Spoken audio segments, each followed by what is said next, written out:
바울은 고린도 교회 안에 나타났던 분열의 모습, 그리고 음행 같은 부도덕한 이런 모습들에 대해서 말을 하면서 성도의 몸은 성령의 전이다라고 선언을 하였고, 또 성도들 자신의 몸으로 하나님께 영광을 돌려야 된다라고 권면을 하였습니다. 또 성도들의 삶에 대한 부분들을 다루면서 특히 우상의 제물로 바쳐졌던 고기를 먹는 그런 부분들에 대해서 말을 하면서 성도들에게는 이런 것들에 대해서 자유함이 있지만 이 자유함으로 자신의 지식을 자랑하면서 그렇게 자신의 유익을 구하는 데 사용하지 말고 사랑으로 다른 사람들을 섬기고 또 교회의 덕을 세우는 데 이것을 사용하라고 권면을 하였습니다. 그래서 바울은 스스로 내가 나의 자유를 제한한다라고 말을 하면서 내가 다른 성도들을 위하는 삶을 살고 있다라고 가르쳤습니다. 그리고 고린도의 성도들에게도 자기처럼 너희가 자신의 유익을 구하지 말고 다른 사람의 유익을 구하는 삶을 살라라고 권면을 하였습니다. 바울은 고린도의 성도들에게 내가 그리스도를 본받아서 살아가는 것처럼, 그래서 나의 유익이 아니라 다른 사람의 유익을 구하는 삶을 사는 것처럼 성도들도 자기를 본받아서 다른 사람의 유익을 구해야 된다라고 권면을 합니다. 그리고 이 권면이 예배에서도 다른 사람들의 유익을 구하는 존중의 모습으로 나타나게 됩니다. 고린도전서 11장부터 14장까지 바울은 고린도 교회 예배에 대해서 이제 얘기를 하게 되는데요. 이 부분에서는 여성의 머리를 가리는 부분, 그리고 주의 성찬, 그리고 신령한 은사, 이 세 가지를 가르쳐 주고 있습니다. 먼저 오늘 말씀 2절에서 16절까지에서 바울은 고린도 교회의 성도들이 예배에서 다른 사람들을 존중해야 된다라고 권면을 하면서 특히 여성이 머리를 가리고서 예언이나 기도를 해라, 공식적인 예배에 참여를 해야 된다라는 것을 가르치고 있습니다. 그런데 이 가르침을 주기 이전에 먼저 고린도의 성도들이 바울이 가르쳤던 대로 가르쳤던 것을 잘 지키고 있다라는 것을 칭찬하고 있습니다. 바울은 자신이 가르친 내용들을 내가 전하여준 그대로라고 표현을 하고 있는데요. 이 전하여준 대로라는 표현은 랍비들을 통해서 종교적인 전통이나 가르침들이 공식적으로 가르쳐지고 그것이 전수되어진 것들을 가리키고 있습니다. 즉 교회에서 공식적으로 지지하고 가르쳤던 내용을 이 전하여진 것이라고 표현을 하는데요. 11장 23절에서도 바울은 주님의 성찬에 대해서 말씀을 하면서 내가 너희에게 전한 것은 주님께 받은 것이다 라고 말씀을 하고 있습니다. 즉 주님의 성찬에 대해서 바울이 가르치는데 그것은 먼저 주님이 가르치신 것이고, 그리고 그것이 교회가 전통으로 받아서 그 말씀에 기초하여서 그것을 성도들에게 가르쳐 주었다, 이것을 바로 전하여준 그대로라고 표현을 하고 있는 것인데, 바울이 자신이 고린도 교회 성도들에게 전에 가르쳤던 것이 바로 이렇게 전통에 따라서 가르쳤던 것이다, 그리고 성도들이 그것들을 지키는 것이 아주 그 전통 위에서 아주 잘하고 있는 것이다 라고 먼저 칭찬을 하고 있습니다. 즉 이 단락에서 앞으로 바울이 다루게 될 이야기가 고린도의 성도들이 바울이 전해준 교회의 공식적인 가르침, 그리고 그 전통에 따라서 예배를 드리고 생활을 하였었는데, 바울이 고린도 교회를 떠나고 난 이후에 고린도 교회 안에 불거진 어떤 분열의 문제, 그리고 그리스도인의 자유함을 추구하는 데서 오게 됐던 어떤 자유를 추구하고자 하는 그런 모습들에서 교회의 전통적인 가르침, 그리고 바울의 교훈, 이것들에서 떠나고 이것이 보다 자유한 것이 아니냐, 이런 부분들에서도 우리가 자유한 것이 아니냐라는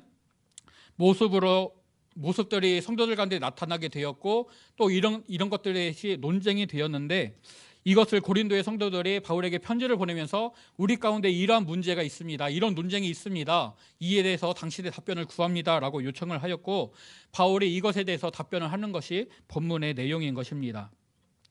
7장과 8장에서는 바울이 너희가 쓴 문제에 대하여는 이라고 말하면서 그들의 결혼 문제, 또 8장에서는 우상의 제물에 대하여는 이라고 하여서 고린도 교회의 성도들이 질문했던 것을 먼저 언급하고 그것에 대한 답변을 바울이 말하였는데, 11장에서는 성도들이 어떻게 질문하였는지는 말하지 않고 바울이 곧바로 그 답변을 하고 있습니다. 그래서 이제 바울의 답변의 내용을 통하여서 성도들의 질문이 무엇이었을까를 생각하고 그 내용을 짐작을 하게 됩니다. 아무튼 바울은 먼저 성도들을 칭찬함으로써 이제 성도들이 지켜오던 교회의 전통을 다시금 생각하게 하고, 또 바울이 가르쳤던 그 교훈을 생각을 하게 하면서 이제 바울이 답변할 내용, 그렇다면 바울이 어떻게 말을 할까, 이것에 대해서 성도들의 집중을 이제 끌고 있습니다.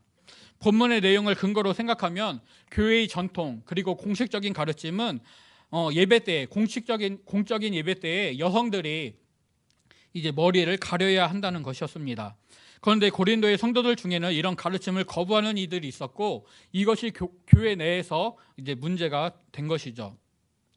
바울은 많은 성도들이 이 가르침을 지키고 있다는 것에 대해서 만족을 하고 있고, 또 그것을 좋게 보고 있지만, 이것이 16절에서 논쟁거리가 있다는 것을 바울도 인정을 하고 있습니다. 즉 성도들 안에서 이것이 논쟁이 많은 부분이기 때문에 바울은 이것을 강조하고 있고, 또 성도들이 이것을 계속해서 지켜야 된다라고 그의 가르침을 전하면서 설명을 하고 있습니다. 이 가르침을 시작할 때 바울은 세 가지 기본적인 생각을 가지고 그의 설명을 전개하는 것 같습니다. 첫 번째로, 성도들은 성령의 원리를 따라서 예배해야 되고, 이를 통해 하나님을 영화롭게 해야 합니다. 두 번째로, 성도들은 예배를 드릴 때에 자기 자신만의 유익이 아니라 다른 성도들의 유익, 즉 다른 사람들을 배려하고 존중하면서 예배를 드려야 합니다. 그리고 세 번째로, 성도들의 예배는 불신자들에게, 하나님을 믿지 않는 자들에게 좋은 모습으로, 하나님을 증거하고 오해가 없는 모습으로 나아가야 합니다. 이런 생각을 근거로서 바울은 예배 때에 기도나 예언을 할 경우, 즉 하나님의 말씀을 가르치고 선포하는 등의 이런 공식적인 예배를 드리게 될 때에 남성은 머리에 무언가를 쓰거나 머리를 가려서는 안 된다라고 가르치고, 또 여성은 그 머리를 가려야 한다라고 가르치고 있습니다. 여성들이 왜 예배 시간에 머리를 가려야 하는가, 이것에 대해서 바울은 그것이 거룩한 명령이다, 또 예배 중에 남편을 존중하는 부분이다, 또 당시 여성의 정숙함에 대한 문화적인 기대를 이것이 반영하고 있다라고 가르쳐주고 있습니다. 먼저 3절에서 바울은 각 남자의 머리는 그리스도요, 여자의 머리는 남자요, 그리스도의 머리는 하나님이시라 라고 말씀하고 있습니다. 이 머리는 헬라어로 케팔레라는 단어인데요, 이 단어는 우두머리, 권위, 그리고 출처, 근원 등을 뜻하고 있습니다. 이 머리를 근원이라고 해석을 하게 되면, 하나님께서 흙으로 남자를 창조하셨을 때 그리스도께서 말씀으로 하나님의 창조대에 같이 계셨기 때문에 그리스도는 남자의 머리, 근원이 되시게 됩니다. 또 고린도후서 5장 17절에서 누구든지 그리스도 안에 있으면 새로운 피조물이라 라고 말씀을 합니다. 바울은 이 말씀을 통해 그리스도께서 믿음 안에서 새로운 존재가 된 성도들에게 생명의 근원이 되심을 가르쳐주고 있는데요, 이런 의미에서 그리스도는 남성들의 머리, 즉 그들의 근원이 되십니다. 마찬가지 방법으로 즉 하와가 이제 아담의 뼈를 가지고 이제 하와를 만드셨기 때문에 창세기 2장 22절을 보게 되면, 여호와 하나님이 아담에게서 취하신 그 갈빗대로 여자를 만드시고라는 말씀을 통해 여자가 남자에게서 나왔다라는 그 논리를 통하여서 남자들이 여자들의 머리, 즉 근원이 되게 됩니다. 그리고 그리스도 성자 하나님께서는 성부 하나님으로부터 나오셨고 출생하셨습니다. 그렇기 때문에 하나님 아버지께서 그리스도의 머리가 되시게 됩니다. 바울이 8절에서 남자가 여자에게서 난 것이 아니고 여자가 남자에게서 났다라고 말하는 것이, 이 머리를 근원으로 해석을 하게 될 때, 근원으로 해석을 하게 될 때 그 8절의 말씀들이 이제 이해가 되는 것이죠. 또 머리를 권위로 이제 해석을 하게 되면은, 이 권위는 성부 하나님과 그리스도, 그리고 남성과 여성의 순서로 이 하나님이 주시는 권세가 연결되어지고 전해지는 것으로 보기도 합니다. 헬라어 단어로는 남성과 여성을 가리키는 단어가 남성은 아네르, 여성은 귀네인데요, 이 단어들은 남편과 아내를 지칭할 때도 이 아네르와 귀네로 사용을 하였습니다. 즉 본문에서 바울이 남자, 여자라고 말하는 것들은 남편, 아내 이렇게 이해를 하는 것이 보다 그렇게 생각하는 것이 보다 좋은 접근인 것이죠. 예수님께서 하나님의 뜻에 전적으로 순종하셨던 것처럼 아내는 남편의 권위에 복종을 하고 또 순종을 해야 됩니다. 에베소서 5장 22절과 23절을 보게 되면 바울이 아내들이여 자기 남편에게 복종하기를 주께 하듯 하라. 이는 남편이 아내의 머리됨이 그리스도께서 교회의 머리됨과 같음이니 그가 바로 몸의 구주시니라 라고 말씀하고 있습니다. 또 로마서 13장 1절에서 각 사람은 위에 있는 권세들에게 복종하라. 권세는 하나님으로부터 나지 않음이 없나니 모든 권세는 다 하나님께서 정하신 바라 라고 말을 하여서 하나님이 정하시고 하나님으로부터 나오는 그 권위에 복종을 해야 되는 것이 모든 성도들의 본분인 것이고, 이것이 교회도 그렇게 복종을 해야 되고, 그래서 남자는 머리를 가리지 말 것, 그리고 여자는 그 머리를 가릴 것이라는 이 명령이 성도들이 지켜야 되는, 하나님이 주신 그 권위에 대한 복종으로서 이 명령을 지켜야 된다라고 해석을 할 수도 있습니다. 바울이 이 머리라는 단어를 사용할 때 이 근원 그리고 권위라는 두 가지의 의미를 같이 생각을 하고서 사용을 한 것 같습니다. 어떤 경우에는 근원으로 생각을 하여서 생명의 근원 되시는 그것을 생각을 할 때, 또는 하나님이 허락해 주신 그 권위로 생각을 할 때에 바울의 가르침을 보다 분명하게 이해할 수가 있게 되는 것이죠. 다만 이것을 이해할 때에 그리스도께서 남자의 머리 되심과 남편이 아내의 머리가 된다는 부분이 절대적으로 똑같지는 않습니다. 이제 그리스도께서 인간을 창조하셨고 또 사람에 대하여서 절대적이고 완전한 권세와 권위를 갖고 계시는 것은 분명합니다. 하지만 사람은 다른 사람에게, 특별히 본문에서 남편이 아내에게, 남성이 여성에 대하여서 이런 절대적이고 완전한 권위를 가지고 있다라고는 말할 수가 없고, 또 그렇게 되어서도 안 되는 것이죠. 모든 사람은 하나님의 창조물로서 하나님께서 그에 대하여 절대적이고 완전한 권세를 갖고 계시는 것이지, 하나님 외에 다른 존재가 그런 권세를 가져서는 안 되는 것입니다.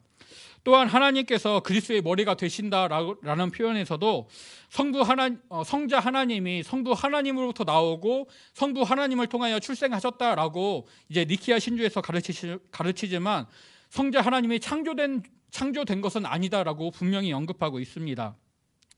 그래서 그리스도께서, 성자 하나님께서 성부 하나님께 종속된 존재가 아니라는 것을 이제 분명히 우리는 기억을 해야만 합니다. 그래서 바울은 남자의 머리는 그리스도다, 여자의 머리는 남자다, 그리스도의 머리는 하나님이시다라는 이 3절 말씀을 통해서 이 권위가 어디에 있느냐, 이 근원이 무엇이냐, 이것에 집중을 하기보다는 이제 성도들이 각 머리는 그 머리가 받아야 될 그 존중, 그 영광을 합당하게 받아야 된다. 즉 모든 사람들은 각 머리에 대해서 존중을 해야 된다라는 그런 가르침을 우리에게 주고 있는 것입니다. 이 바울의 가르침은 4절과 5절에서 욕되게 하는 것이라는 표현으로 더욱더 구체화되는데요. 남성이 머리를 가르지 않음으로 그리스도께 영광을 돌리는 그런 행위를 해야 합니다. 또 여성들은 머리를 가림으로써 남성을 존중하고 명예롭게 하는 행위를 해야 되는 것이죠. 그렇지 않다면, 남자가 머리를 가린다면, 그리고 여자가 머리를 가리지 않는다면, 남자는 그리스도를 욕되게 하는 것이고 여성은 남성을 욕되게 하는 것이다 라고 바울은 가르치고 있습니다. 로마 제국에서 이제 이교도의 제사를 진행할 때에 그 제사를 진행하는 이들은 대부분 남자들이었고, 이들은 토가라고 하는 그들이 겉으로 입는 옷을 머리에 뒤집어 쓰고 머리에 무언가를 씌우고 덮어 쓴 후에 이런 제사를 집례했다고 합니다. 이런 관습이 고린도에까지 퍼졌는지는 정확히 알 수 없지만, 바울의 가르침은 이런 외형적인 모습들을 분명히 제한하고 규제하고 있는 것입니다. 남자들이 예배할 때 머리에 무언가를 쓰거나 두르는 것은 이방인 남자들이 자기들의 신에게 예배하는 그런 모습과 동일한 방식으로 예배하는 것이기 때문에, 이런 관습을 모방하고 따라한다는 것은 그가 드리는 예배가 하나님을 향한 온전한 예배인 것인가 라는 질문에 의문을 표하게 되고, 거짓 종교와 그리고 참된 기독교의 예배가, 참 교회의 예배가 혼합되게 하는, 결국 그리스도를 욕되게 하는 것이다 라고 바울은 그의 논리를 전개하고 있습니다. 그래서 바울은 남자가 예배할 때 무엇을 쓰고 기도하거나 예언을 하거나 해서는 안 된다라고 가르치는 것이죠. 물론 이것은 절대적인 명령은 아닙니다. 하나님께서 제사장의 의복을 정하실 때에 아론과 그의 아들들의 의복을 정하실 때 머리에 쓰는 관을 그 의복 중에 하나로 정하셨고, 제사장들은 이 의복을 모두 다 갖춘 이후에 하나님을 섬기고 예배하였습니다. 즉 바울이 여기서 이제 남자가 머리에 무언가를 쓰지 말라라고 하는 것은 고린도에 유입된 특정한 어떤 종교적인 색채, 이런 종교적인 영향을 거부하고 하나님께 전심으로 온전한 예배를 드려야 되는 것을 설명하고 있는 것입니다. 또 여성들, 구체적으로는 아내들은 예배 때에 머리에 쓴 것을 벗고 기도나 예언을 하는 것이 금지됩니다. 머리에 쓴 것을 벗는 것은 머리를 민 것과 다름이 없다라고 말을 하고 있습니다. 그래서 바울은 가리지 않으려면 깎고 그렇지 않으려면 가려야 된다라고 그의 말을 전합니다. 많은 성경학자들이 이 시대에 기혼 여성들, 그리고 명망 있는 가문의 여성들이 공식적인 자리에 나아갈 때에, 공개적인 자리에 서게 될 때 머리 덮개를 하거나 아니면 베일로 이제 베일 같은 것으로 써서 머리를 가리는 관례가 있었다고 합니다. 그리고 어떤 이유에서인지는 모르겠지만 이런 관례가 교회에서 공식적으로 가르쳐졌고, 이것이 교회에서 아내가 남편을 존중하는, 그리고 예배 때에 이제 아내들이, 기혼 여성들이 취해야 되는 정통의 모습으로 이제 선택이 되었습니다. 바울은 이런 전통에 입각해서 여자가 머리를 가려야 된다라고 가르치고 있는 것입니다. 이제 여성들이 이 머리를 가리지 않는다는 것은 그 남편에 대해서 내가 책임을 다하지 않겠다, 의무를 다하지 않겠다라는 선언이었고, 또 성적으로 문란한 여인들을 그 도시에서 이제 정죄하고 형벌을 가하게 될 때 머리를 짧게 자른다든지 하는 그런 형벌을 내렸다고 합니다. 즉 여성이 예배 때 머리를 가리지 않는 그런 모습들은 그 예배를 밖에서 바라보게 되는, 또 그 예배에서 같이 드리는 남성들에게 모욕감을 주고, 이 예배, 하나님을 예배하는 그 예배, 하나님께 합당한 영광을 올려드리는 그 예배가 비웃음을 살 수 있는 그런 모습이 되기 때문에 바울은 여성들에게 그 머리를 가림으로써 자신의 정숙함을 드러내고 그의 교양있음을 드러내고, 이를 통하여 다른 사람들의 유익을 구하는 그런 예배를 드려야 되는 것들을 가르치고 있는 것입니다. 또 7절에서 바울은 남자는 하나님의 형상과 영광이다라고 말씀을 하고 있습니다. 그렇기 때문에 머리를 가리는 이교도들처럼 행동해서는 안 된다라는 것이 바울의 가르침입니다. 창세기 1장 27절은 하나님께서 자기의 형상, 그 하나님의 형상대로 사람을 창조하실 때 남자와 여자를 창조하셨다라고 분명히 말씀합니다. 그런데 바울은 여기에서 남자만을 언급을 하고 있습니다. 남자가 하나님의 형상이요 영광이다라고 언급을 하고 있는데요, 이것은 남자가 여자보다 먼저 창조가 되었기 때문에 하나님의 형상으로서, 그리고 하나님께 받은 특별한 사명을 가지고 있다, 즉 하나님께서 그를 특수한 위치에 세우셨다라는 것으로 이해를 해야 됩니다. 하나님께서 이제 아담을 만드시고 여자를 만드시기 이전에 창세기 2장 15절을 보게 되면 여호와 하나님이 그 사람을 이끌어 에덴 동산에 두어 그것을 경작하며 지키게 하시고라고 말씀하고 있습니다. 즉 하나님께서 아담을 먼저 만드시고 그를 하나님의 동산에 두시고 하나님을 섬기면서 그 땅을 가꾸는 특별한 직임을 맡기셨습니다. 이런 의미에서 남자는 하나님을 섬기고 하나님을 영화롭게 하는 그 일에 보다 직접적인, 더 근원적인 책임이 있는 것이죠. 물론 남성들의 이런 특별한 역할이 여성들의 예배 드리는 것, 그 예배에서 여성들이 감당할 수 있는 그런 역할들을 축소하거나 그러지는 않습니다. 여성들 또한 하나님의 형상으로 지음을 받았고 하나님을 섬기면서 하나님의 일을 위하여 헌신하는 것은 분명합니다. 하지만 아담이 먼저 창조가 되어서 하나님 앞에 먼저 서서 그 경작하는 그런 역할들을 부여받았던 것처럼 이제 남성들은 하나님을 영화롭게 하는, 특별히 하나님의 영광을 드러내는 이 일들에 대해서 보다 깊은 책임과 보다 직접적인 그런 영향이 있다라는 것이죠. 그래서 바울은 디모데전서 2장 12절과 13절에서 여자가 가르치는 것과 남자를 주관하는 것을 허락하지 아니하노니 오직 조용할지니라. 이는 아담이 먼저 지음을 받고 하와가 그 후다라고 말을 하고 있습니다. 즉 남성들이 먼저 하나님을 섬기고 하나님의 일을 감당하는 부분에 있어서 하나님의 영광을 나타내는 특별한 역할을 부여받았다라는 것이 바울의 논조이고, 이를 따라서 남성은 그의 머리를 가리지 말고 하나님의 일을 감당하고 여성은 그의 머리를 가린 다음에 그런 일들을 감당해야 된다라고 바울은 증거하는 것입니다. 이 여자는 남자의 영광이다라고 바울은 말을 하게 되는데요. 이것은 8절과 9절의 부연 설명과 이어서 생각을 해야 됩니다. 바울은 여자가 남자에게서 났다, 그리고 여자가 남자를 위하여 짐을 받았다라고 말을 합니다. 창세기 2장 18절에서 하나님은 내가 그를 위하여 돕는 배필을 지으리라라고 말씀하셨고, 창세기 2장 20절에서도 아담에게 돕는 배필이 없으므로라고 말씀을 하고 있습니다.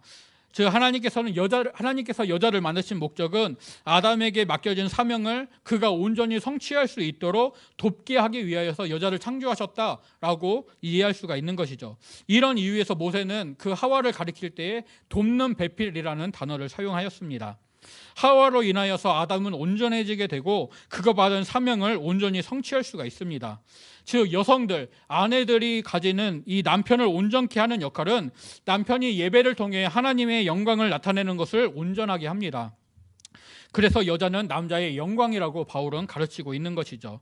아내는 남편의 영광으로서 그의 머리를 가림으로 남편을 존중할 책임이 주어지게 됩니다. 이 책임을 다함으로써 아내는 남편을 존중하고 남편이 하나님의 형상과 영광으로서 온전히 존재하게 하고 그 예배에 대한 책임을 온전히 감당할 수 있도록 돕게 되는 것이죠. 하지만 바울은 주 안에는 남자 없이 여자만 있지 않다, 또 여자 없이 남자만 있지 않다라고 다시금 가르칩니다. 여자가 남자에게서 난 것처럼 남자도 여자로 말미암아 났습니다.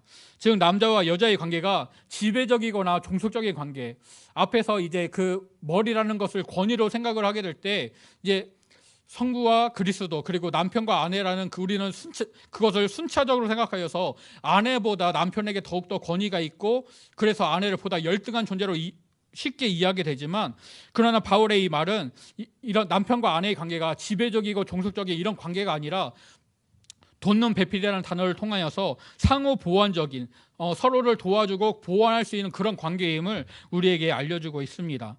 그래서 바울은 모든 것은 하나님에게서 났다라고 분명히 가르칩니다.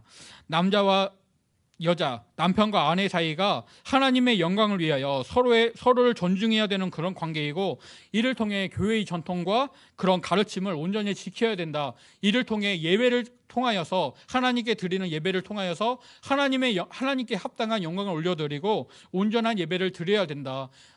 불신자들에게 하나님을 온전히 증거할 수 있는 그런 예배를 드려야 된다라고 바울은 가르치고 있는 것입니다. 이렇게 자신의 논지를 전개한 바울이 고린도의 성도들에게 너희는 스스로 생각하라, 스스로 판단하라라고 권면하고 있습니다.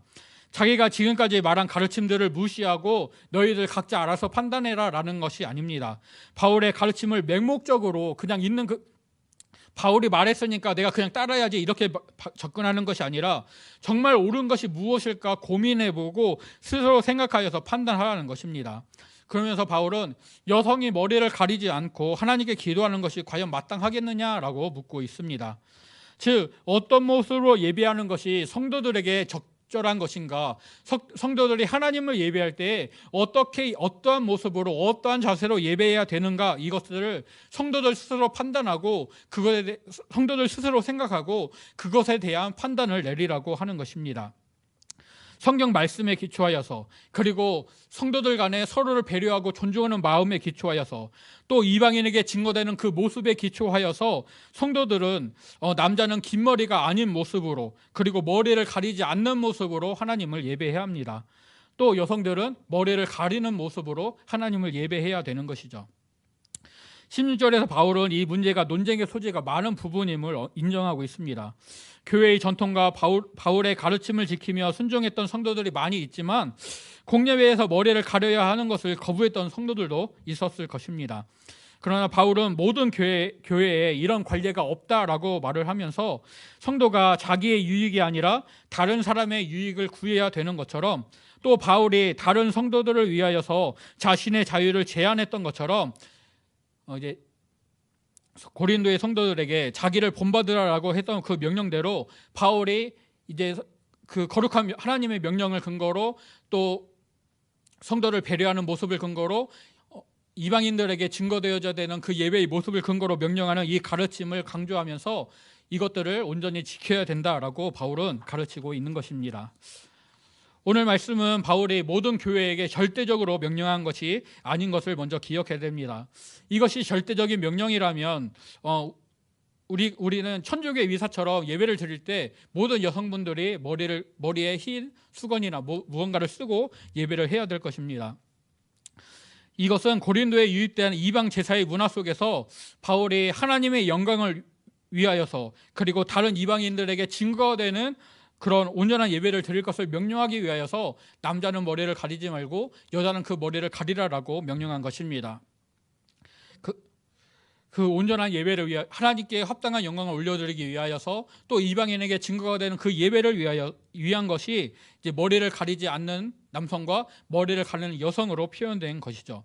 즉 바울의 가르침은 성도들에게 하나님을 예배할 때에 어떤 자세와 모습으로 예배해야 되는가 이것들을 생각하고 판단해야 되는 것들을 가르쳐주고 있습니다.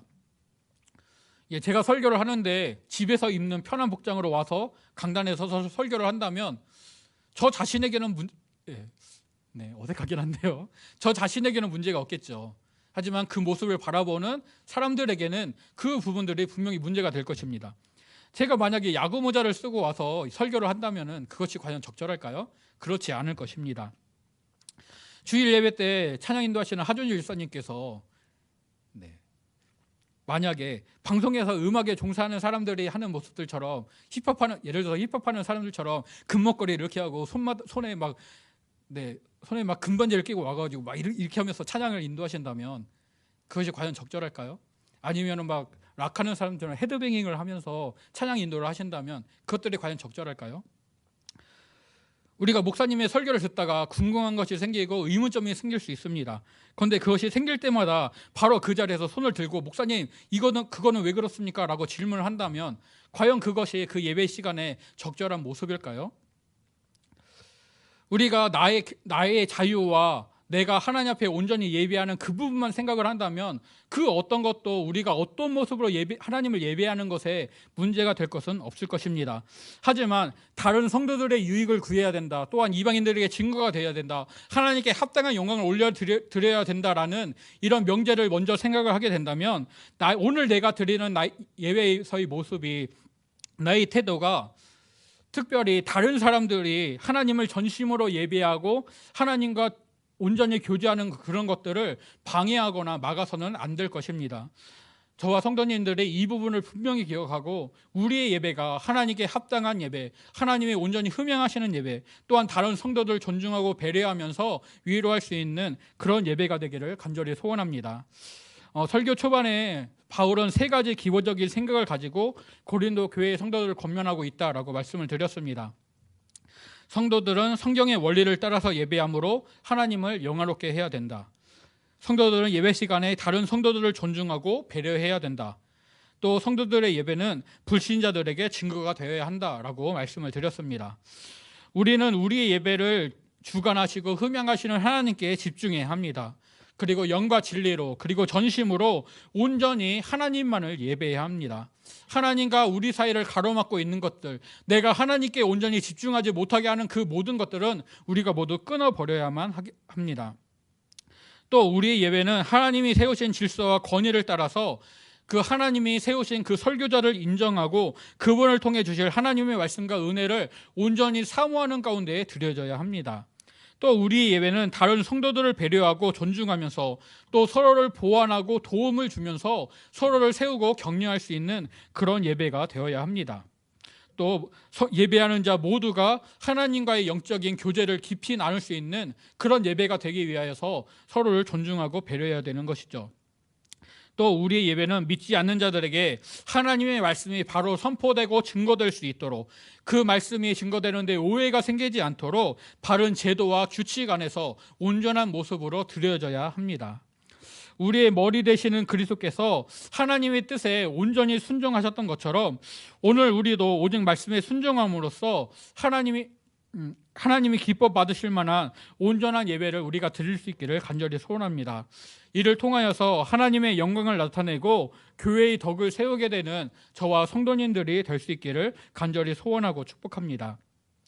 우리 성도들은 삶의 모든 순간들에서 하나님을 인정하고 하나님 앞에 서 있음을 기억해야 합니다.